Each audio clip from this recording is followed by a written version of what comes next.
El sonido metálico de las ruedas deslizándose por el suelo de mármol resonaba por la mansión del Toro como un recordatorio constante de una infancia interrumpida.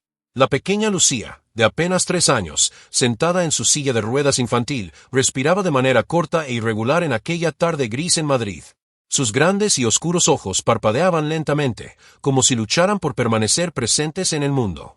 Era la tercera vez en esa semana que la niña parecía desmayarse por unos segundos, y nadie encontraba explicación. Ni los mejores médicos de España, ni los fisioterapeutas contratados, ni los neurólogos traídos desde Suiza. Nada.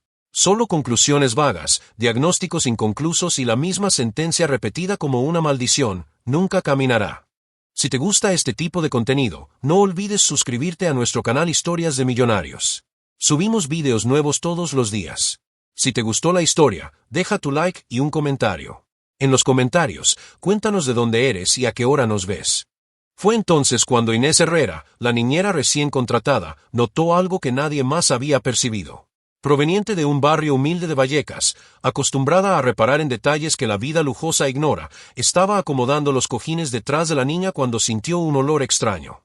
Débil, dulce, casi imperceptible. Pero estaba allí, flotando cerca del pequeño termo que guardaba el tediario de Lucía. El corazón de Inés se apretó. El instinto habló más fuerte. Algo en esa escena no encajaba. Algo gritaba peligro. Allá arriba, la prometida del millonario, Maribel Fuentes, caminaba por los pasillos dejando rastros de su costoso perfume en el aire. Alta, elegante, dueña de una belleza fría y calculadora, parecía observar siempre todo y a todos con ojos juzgadores. Aunque intentaba comportarse como una futura madre dedicada, su impaciencia con la niña era imposible de ocultar. Cada nuevo episodio de debilidad de Lucía parecía incomodar a Maribel de una manera extraña, no por preocupación, sino como si fuera un estorbo que interfería con sus planes. Alejandro del Toro, el padre millonario, bajaba las escaleras con pasos tensos. Era un hombre acostumbrado a resolverlo todo con dinero, excepto el dolor de su propia hija. Toda la mansión parecía suspendida en un silencio pesado, como si paredes y muebles aguardaran algo a punto de estallar. Inés respiró hondo, se arrodilló frente a la niña y sostuvo sus pequeñas y frías manitas. La luz que atravesaba las enormes ventanas creaba reflejos dorados sobre el rostro infantil. La niñera sintió una fuerza inexplicable surgir dentro de sí, un valor que nunca antes había tenido. Y entonces murmuró, casi en un susurro cargado de promesa: «Déjame intentar». El gancho dramático estaba lanzado. ¿Qué podría ver una simple niñera pobre que especialistas renombrados habían ignorado? ¿Qué tipo de secreto rodeaba a aquella niña indefensa? ¿Y por qué, desde la llegada de Maribel, los episodios de debilidad de Lucía se habían vuelto tan frecuentes? Mientras un trueno distante rompía el cielo de Madrid, Inés comprendió que estaba adentrándose en algo mucho más grande que un empleo. Aquella niña la necesitaba, quizás más de lo que nadie se atreviera a imaginar. El día siguiente amaneció con un sol débil iluminando la imponente fachada de la mansión del Toro, pero dentro, el ambiente parecía aún más pesado. Lucía, sentada en su pequeña silla de ruedas rosa, estaba demasiado pálida para una niña de 3 años. Sus manos temblaban ligeramente mientras sostenía su muñeco de trapo favorito, y solo Inés lo había notado. La niñera observaba todo desde lejos, fingiendo acomodar los juguetes en la alfombra del cuarto, pero sus ojos entrenados no dejaban escapar ningún detalle. El episodio de la tarde anterior no salía de su mente. Aquella debilidad repentina, el aroma dulce proveniente del termo, algo allí no tenía sentido. Y cuanto más observaba, más percibía pequeños signos que nadie más notaba. Por ejemplo, la niña parecía empeorar siempre después de tomar el té especial que Maribel insistía en que había sido recomendado por un médico particular. Inés nunca había visto a ese médico. Nunca había oído hablar de él. Y cada vez que preguntaba algo, Maribel respondía de manera brusca, como quien oculta más de lo que revela. Además, el termo siempre estaba impecablemente limpio, como si alguien lo lavara y secara con extremo cuidado, quizá incluso demasiado. La niñera se acercó discretamente a la mesa donde ya estaba servido el té del día. Nuevamente, aquel aroma dulce, suave, casi imperceptible, pero presente. Sintió el mismo escalofrío subir por la nuca, como el día anterior. La sensación instintiva de que algo estaba mal era demasiado fuerte para ignorarla. Mientras tanto, en otra ala de la casa, Maribel hablaba por teléfono en voz baja. Sin embargo, a través de una rendija de la puerta, Inés logró escuchar fragmentos de la conversación. Palabras sueltas, cargadas de tensión. Proceso, custodia, firmar ya, no puede esperar más. Era imposible ignorar la frialdad de la prometida. Ninguna mención a la niña, ninguna muestra de preocupación, solo asuntos sobre contratos, beneficios y el futuro financiero que le esperaba en cuanto se convirtiera oficialmente en parte de la familia del Toro. Inés no era ninguna especialista, pero conocía lo suficiente sobre las personas para saber cuando alguien no tenía buenas intenciones. Y aquella mujer la inquietaba.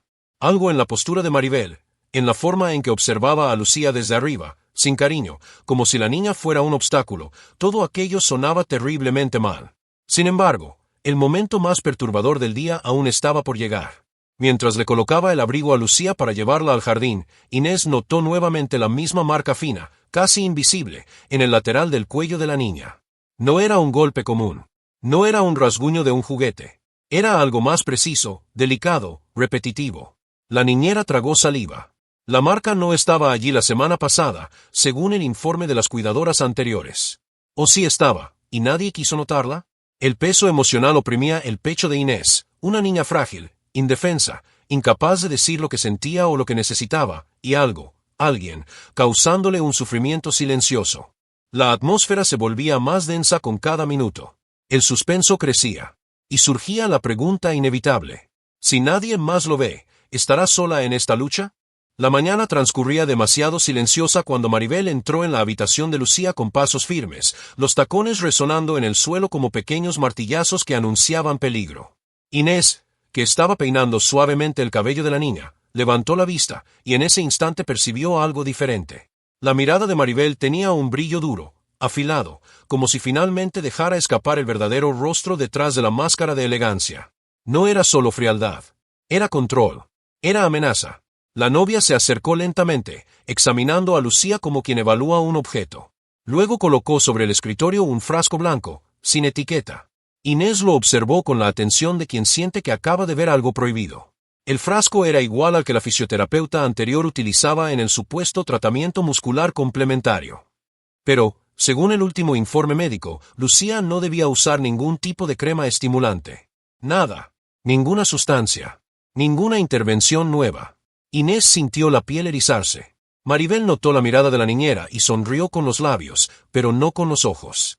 Asegúrate de que lo use 2 veces al día, dijo, dejando el frasco allí como una orden disfrazada. Es para su bien. Pero el tono decía otra cosa. Era frío, calculador, insinuando que cuestionar sería peligroso. Más tarde, mientras llevaba a Lucía al jardín, Inés notó que la niña estaba extrañamente somnolienta, con los párpados demasiado pesados para una niña que normalmente adoraba observar las mariposas cerca de los rosales. A cada minuto, su respiración se volvía más lenta, más débil, como si algo le drenara la energía. La niñera puso la mano en la frente de la niña, helada. El pánico subió como un chorro. Y entonces vio la fina marca en el lateral del cuello, que antes era casi invisible, ahora estaba más nítida. Como si hubiera sido presionada nuevamente. Una línea rosada, delicada, pero absolutamente sospechosa. Inés miró alrededor. El jardín estaba vacío. La mansión silenciosa. Pero la sensación de estar siendo observada era tan fuerte que parecía tocarle la nuca. Giró lentamente, y desde lo alto del balcón, Maribel estaba parada, inmóvil, los brazos cruzados, observándolas como un depredador analiza a su presa. La niñera sintió que la sangre se le helaba. La novia ya no ocultaba la hostilidad. No necesitaba. El mensaje estaba claro, sabía que Inés sospechaba. Esa misma tarde, mientras acomodaba la silla de ruedas, Inés encontró algo que casi detuvo su corazón. Discretamente sujeto bajo el asiento, había un pequeño residuo brillante, como polvo cristalizado. No era polvo común. Era algo colocado allí. Algo reciente. Y entonces surgió una certeza aterradora. Lucía no estaba solo enferma. No era solo destino, genética o diagnóstico incierto. Alguien estaba provocando aquello. Y ese alguien probablemente estaba dentro de la misma casa. Inés sintió el peligro acercarse como una sombra. Con cada descubrimiento, quedaba más claro que, si continuaba investigando, pondría su propia vida en riesgo. Pero, ¿podía rendirse? La pregunta resonó dentro de ella como un susurro urgente. La casa estaba extrañamente silenciosa cuando Inés decidió volver al cuarto de Lucía para una última inspección. Algo dentro de ella le decía que la respuesta, o al menos parte de ella, estaba allí. El sol comenzaba a ponerse detrás de los tejados de Madrid, tiñendo el pasillo con un brillo anaranjado que hacía la atmósfera aún más inquietante. Empujó la silla de ruedas con cuidado, observando cada detalle del ambiente, cada sombra, cada objeto que pudiera delatar lo que realmente ocurría en esa mansión. Lucía parecía más frágil que nunca, con la mirada distante, como si luchara por mantenerse despierta. Fue entonces cuando Inés hizo lo que nadie había hecho antes, abrió el cajón privado donde Maribel guardaba los artículos de cuidado especial de la niña. El corazón de la niñera latía tan fuerte que apenas podía escuchar sus propios pensamientos. Dentro del cajón había frascos sin etiquetas, pequeños recipientes con pastillas partidas a la mitad y sobres de papel doblados con una precisión casi quirúrgica. Un sobre llamó su atención, estaba manchado por dentro, como si algún polvo claro se hubiera derramado. Un aroma dulce ascendió de inmediato, idéntico al que percibía cada vez que Lucía empeoraba. Antes de que pudiera reaccionar, escuchó pasos. Rápidos. Decididos. Inés cerró el cajón de un movimiento brusco, giró sobre sus talones y se encontró con Maribel, parada en la puerta, como si supiera exactamente lo que la niñera estaba haciendo. La sonrisa que mostró no era humana. Era afilada, venenosa, calculada. Inés sintió que el estómago se le revolvía. ¿Buscando algo?, preguntó Maribel, con una voz tan dulce como el olor del polvo en los sobres. Inés intentó responder, pero el miedo bloqueó su garganta. Lucía, en la silla, emitió un gemido débil, como si percibiera la tensión en el aire. Maribel dio unos pasos, acercándose a la niña con aquella postura de posesión que siempre mostraba. La niñera entonces notó algo aún más perturbador. La prometida llevaba un pañuelo doblado en la mano, con la misma marca de polvo blanquecino que había aparecido bajo el asiento de la silla de ruedas. La confirmación golpeó a Inés como un mazazo seco. Era real. No era coincidencia. No era paranoia. Era un crimen. Y estaba ocurriendo ante todos, disfrazado de diagnósticos falsos y tratamientos sin sentido. La niña no estaba condenada por la naturaleza. Estaba siendo debilitada, lentamente, silenciosamente, por alguien que debía protegerla. La verdad destelló en la mente de Inés como una cuchilla cortando la oscuridad. Necesitaba actuar. Ahora. El punto de inflexión se daba allí, en ese instante, cuando la niñera comprendió que, al dar un paso adelante, cruzaría una línea sin retorno. Si continuaba, enfrentaría a una mujer poderosa, manipuladora y absolutamente peligrosa. Pero si retrocedía, Lucía jamás tendría ninguna oportunidad. Y entonces, como un llamado interior, Inés tomó su decisión. Si estuvieras en su lugar, ¿seguirías adelante? Si la respuesta es sí, suscríbete al canal, porque las próximas vueltas de la historia son intensas. La noche cayó sobre Madrid como un pesado velo, escondiendo secretos que la luz del día no se atrevía a revelar. La mansión del Toro, iluminada por candelabros dorados, parecía tranquila desde afuera, pero adentro, el aire estaba tenso, vibrando con lo que Inés ahora sabía. Mientras todos cenaban en el salón principal, ella se refugió discretamente en el cuarto de Lucía, con el corazón latiendo a un ritmo urgente. Allí comenzaría su investigación silenciosa. Lucía dormía profundamente, con sus delicados rasgos relajados, pero había algo inquietante en su sueño, un peso extraño, como si se estuviera hundiendo. Inés pasó la mano por su frente y percibió nuevamente esa frialdad que no era normal en una niña sana. El miedo se transformó en determinación. No importaba el riesgo que corriese, esa niña merecía la verdad. Con pasos suaves, la niñera comenzó a examinar cada rincón del cuarto en busca de pistas. Levantó el colchón, inspeccionó el interior de la silla de ruedas, abrió cajas de juguetes, olió biberones, botellas, mochilas. Todo parecía intacto. Todo parecía perfectamente normal. Demasiado normal. Una especie de normalidad diseñada para engañar. Fue entonces cuando notó el pequeño cajón cerrado de la mesita lateral, que nunca le había llamado la atención antes. El corazón se le aceleró. Parecía exactamente el tipo de lugar donde alguien escondería algo comprometedor. Pero, ¿cómo abrirlo? Inés respiró hondo y recordó una habilidad que había aprendido cuando era adolescente, durante los años difíciles en el pequeño apartamento de Vallecas, abrir cerraduras simples con un clip para el cabello. Sacó discretamente un clip de su propio cabello, se arrodilló y comenzó a trabajar. Sus manos temblaban, parte por el miedo, parte por la adrenalina. Minutos se arrastraron como horas. Y entonces, un suave clic resonó en la oscuridad. El cajón se abrió. Dentro había un pequeño frasco transparente, con un líquido levemente turbio, sin etiqueta. Al lado, un paño doblado con el mismo olor dulce que impregnaba el termo. La niñera llevó el frasco a la luz y notó que había un residuo casi invisible depositado en el fondo, como si algo se hubiera mezclado allí y luego disuelto.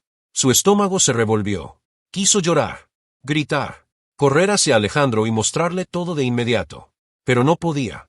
Si acusaba a Maribel sin pruebas sólidas, sería despedida al instante. Y, peor aún, Lucía quedaría completamente en manos de la mujer que parecía estar envenenando su vida poco a poco. Inés necesitaba ser más astuta. El primer paso fue esconder el frasco en el bolsillo interno del delantal. Luego tomó el paño doblado y también lo guardó. Ahora tenía pruebas. Pequeñas, frágiles, pero reales. Y entonces pensó en el siguiente paso: registrar, probar, documentar. Sacó discretamente el celular del bolsillo y fotografió todo: el cajón, el interior, el frasco, el paño, incluso la posición de cada objeto. Con cada clic, su corazón latía como un tambor. El coraje crecía dentro de ella como una llama que el viento no podía apagar. Lucía no estaba sola. Y ella tampoco lo estaría más. Aquello era solo el comienzo. Las horas siguientes fueron de pura tensión. Inés sentía el corazón palpitar en sus oídos, como si cada latido delatara su presencia en la mansión. Guardar el frasco y el paño había sido solo el primer paso. Ahora necesitaba encontrar la conexión que explicara por qué. ¿Por qué alguien haría eso a una niña de 3 años? ¿Por qué Lucía empeoraba siempre cerca de Maribel? Y, sobre todo, ¿cuál era el verdadero motivo detrás de aquel sufrimiento silencioso? La respuesta comenzó a revelarse en la misma madrugada. Inés esperó hasta que la casa estuviera completamente silenciosa. El reloj marcaba las 2:17 cuando finalmente escuchó los pasos pesados de Alejandro dirigiéndose a su cuarto y los pasos más ligeros, casi flotantes, de Maribel desapareciendo hacia el ala privada de la mansión. La niñera respiró hondo, ajustó el abrigo y caminó con cuidado hasta la oficina del millonario. Era un lugar en el que nadie osaba entrar, pero Inés no tenía opción, necesitaba entender lo que estaba en juego. Al abrir la puerta, un olor a madera antigua y libros caros llenó el aire. En las paredes, estanterías repletas de fotografías, diplomas, cuadros con firmas de grandes empresarios. Pero lo que llamó su atención fue una caja negra, discreta, guardada en la estantería más alta. El candado estaba abierto. Algo allí ya había sido manipulado recientemente. Con manos firmes, Inés bajó la caja y la abrió. Dentro había documentos. Muchos documentos. Comenzó a hojearlos con cuidado: contratos antiguos, términos de responsabilidad médica, papeles de clínicas y reportes de exámenes. Hasta que encontró un sobre más grande, marcado con la fecha de hace 3 años, exactamente el año del nacimiento de Lucía. Inés deslizó el papel hacia afuera y sus ojos se abrieron de par en par. Era un informe médico confidencial sobre la madre biológica de la niña. El texto revelaba que la madre de Lucía, fallecida al dar a luz, había firmado un acuerdo de herencia mucho antes de su muerte. Un acuerdo que garantizaba que toda la fortuna de la familia del Toro pasaría directamente a la hija, sin ninguna interferencia de futuros cónyuges. Es decir, si Alejandro se casaba de nuevo, la nueva esposa jamás tendría derecho a la herencia de la niña. Jamás. Inés sintió que el suelo desaparecía bajo sus pies por un instante. Eso era el motivo. La conexión perfecta entre el pasado y el presente. Si Lucía perdía el conocimiento, si su salud se deterioraba, si ocurría algo grave, Maribel se convertiría en la única esposa legal del millonario y obtendría acceso al patrimonio que tanto codiciaba. El informe dejaba claro que Alejandro no sabía de esa cláusula. ¿Quién lo sabía? Era solo quien había encontrado el documento primero. Y, por lo que todo indicaba, Maribel lo había encontrado antes que todos. Inés cerró los ojos por un momento, sintiendo un escalofrío largo y helado subir por su espalda. El descubrimiento era demasiado grande. Demasiado peligroso. Cambiaría todo. Ahora tenía la certeza: la prometida estaba intentando incapacitar a la niña poco a poco. Tal vez incluso peor. La niñera respiró hondo. Lucía estaba en peligro real. Y ahora, ella también. El amanecer de ese día no trajo paz alguna. Al contrario, trajo caos. La mansión del Toro despertó con gritos apagados y pasos apresurados resonando por los pasillos. Inés, que apenas había cerrado los ojos tras el devastador descubrimiento en la oficina, se levantó de un salto al escuchar un sonido que le heló la sangre: el llanto débil, arrastrado, casi sin fuerza, de Lucía. La niñera corrió por el pasillo con el corazón martillando. Al abrir la puerta del cuarto, encontró a la niña inclinada en la silla de ruedas, el cuerpo frágil y tembloroso, los labios morados. La respiración era corta, irregular, como si el aire se negara a entrar en sus pulmones. El pequeño muñeco de trapo caído en el suelo parecía testigo del colapso inminente. Lucía. Dios mío, Lucía, murmuró Inés, arrodillándose rápidamente. La pequeña no reaccionaba. Solo parpadeaba lentamente, en un esfuerzo desesperado por mantenerse despierta. Inés tocó su frente, estaba helada como agua corriente. El pánico le subió por las entrañas. Algo había pasado. Algo terrible. Hasta que sus ojos captaron un detalle que le hizo perder el aliento. En la esquina de la mesita de noche, el frasco sin etiqueta, ese que ella había guardado la noche anterior, estaba allí nuevamente. Pero ella había tomado el original para su propio bolsillo. Este era otro frasco. Idéntico. Lleno. Entonces Inés comprendió. Maribel se había dado cuenta de que las cosas estaban siendo movidas. Y había repuesto todo. La novia había descubierto que estaba siendo observada. Y ahora, estaba acelerando el plan. La puerta del cuarto se abrió con fuerza, y Maribel apareció, impecable, como si fuera dueña del propio caos. Su rostro mostraba una expresión que ya no se escondía, una mezcla de ira, desprecio y un toque de triunfo cruel. Sus ojos se posaron sobre Lucía como evaluando qué tan cerca estaba del resultado final. Inés se colocó inmediatamente entre la novia y la niña, protegiéndola con su propio cuerpo. La reacción de Maribel fue una sonrisa fina, peligrosa. «¿Crees que entiendes algo, verdad?», dijo, con voz baja y venenosa. «Pero no tienes idea de lo que está en juego». La niñera sintió el miedo recorrer su columna como una cuchilla. La sensación de peligro era sofocante. Todo indicaba que Maribel estaba dispuesta a llegar hasta el final, y ahora Inés era una amenaza directa para su plan. En ese preciso momento, Alejandro apareció en la puerta, aún somnoliento, confundido por la escena. Pero antes de que pudiera formular cualquier pregunta, Lucía soltó un suspiro gutural, débil, y su cuerpecito se desplomó hacia un lado, quedando completamente inconsciente. «No», gritó Inés, tomando a la niña en brazos. El millonario palideció, paralizado. Maribel fingió desesperación, pero sus ojos brillaron con algo demasiado oscuro para ser compasión. Lucía estaba inconsciente, sin reacción, al borde de algo irreversible. Y ahora, todo estaba a punto de estallar. El coche negro avanzó por los portones de la mansión del Toro con la sirena apagada, pero la urgencia reflejada en el rostro de los paramédicos lo decía todo. Alejandro cargaba a Lucía en brazos, desesperado, mientras Inés corría a su lado, sintiendo que el mundo daba vueltas. La niña estaba completamente apagada, el cuerpo flojo, los labios morados, como si algo dentro de ella simplemente se hubiera desconectado. Los paramédicos la recostaron en la camilla rápidamente y conectaron tubos, monitores y oxígeno. Inés sostenía la manita de la niña mientras su corazón parecía latir dentro del propio estómago.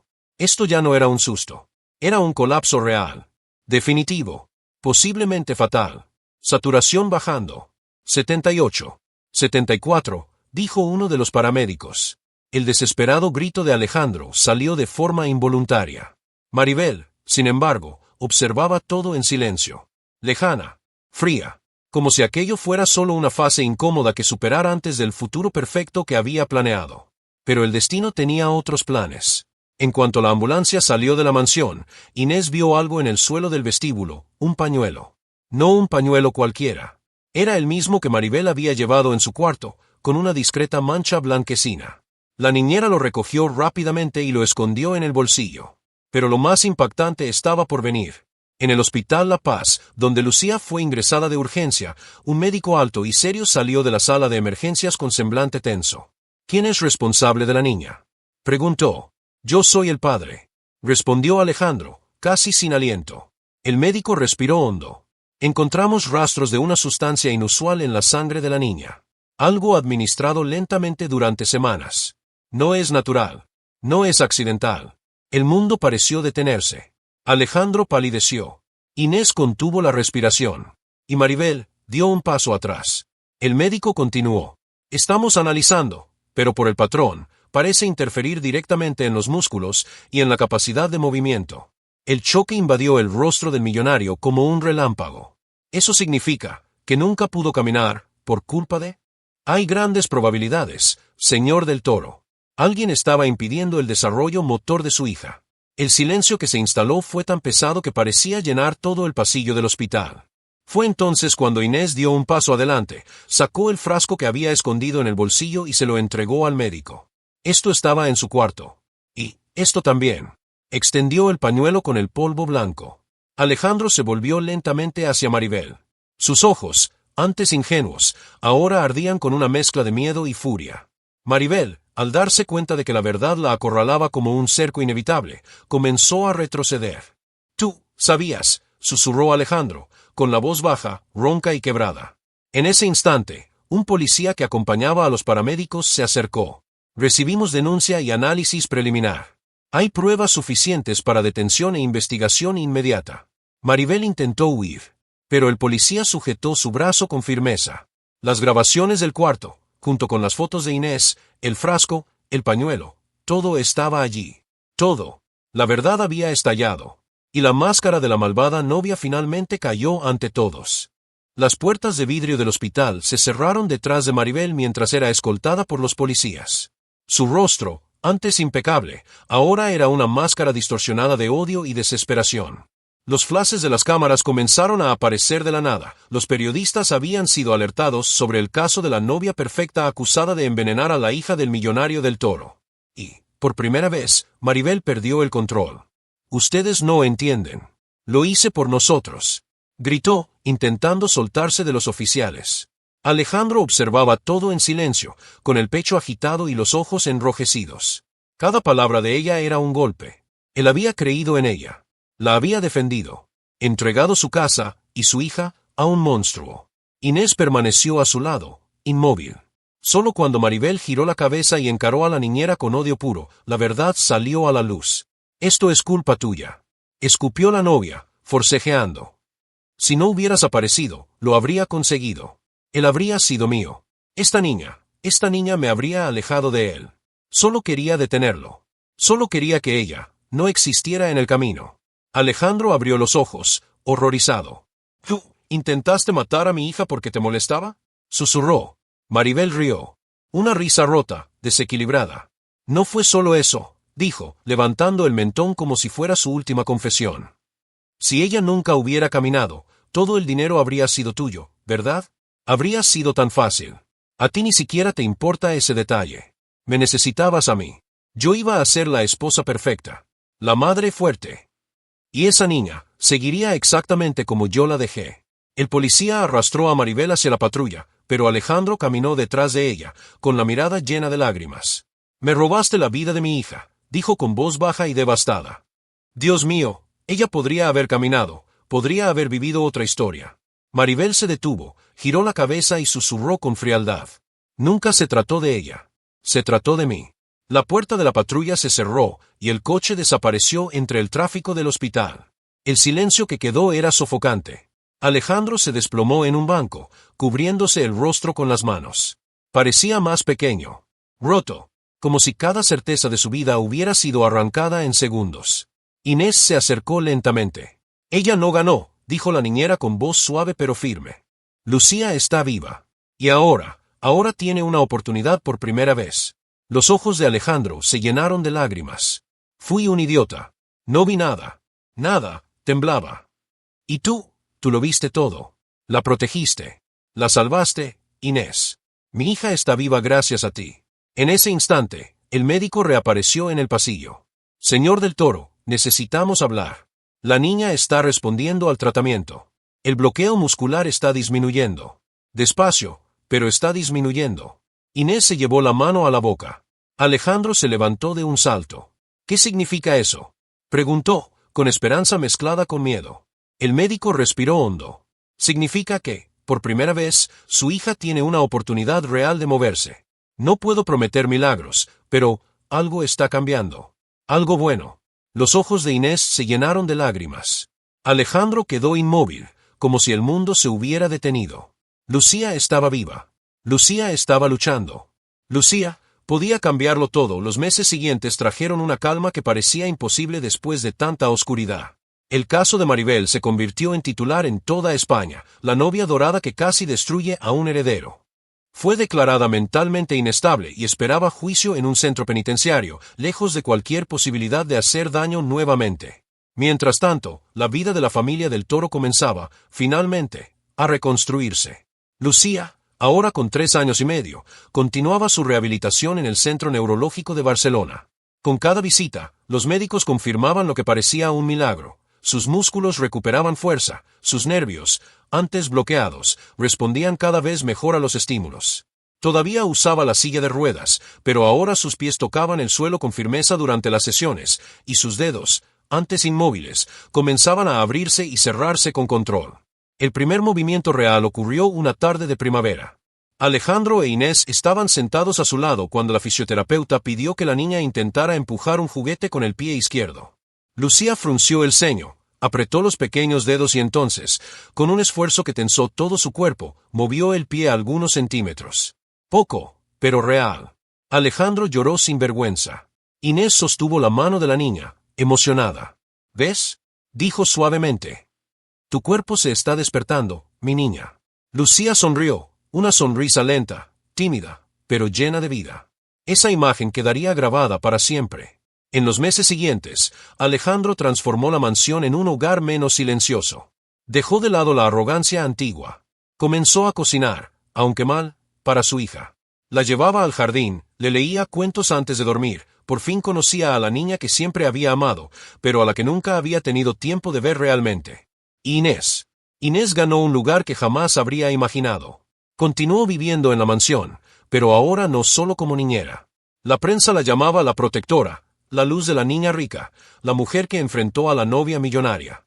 Pero para ella, el mayor reconocimiento no estaba en los titulares, sino en los pequeños gestos, la mano de Lucía buscándola al despertar, la mirada de respeto sincero de Alejandro, toda la casa sabiendo que era indispensable. El millonario la invitó a ser oficialmente tutora asistente de Lucía, un cargo vitalicio, con salario alto y todas las garantías necesarias. Pero, más allá del contrato, había algo en su mirada, algo nuevo. Algo que ambos aún no se atrevían a nombrar. Sin embargo, Inés no tenía prisa.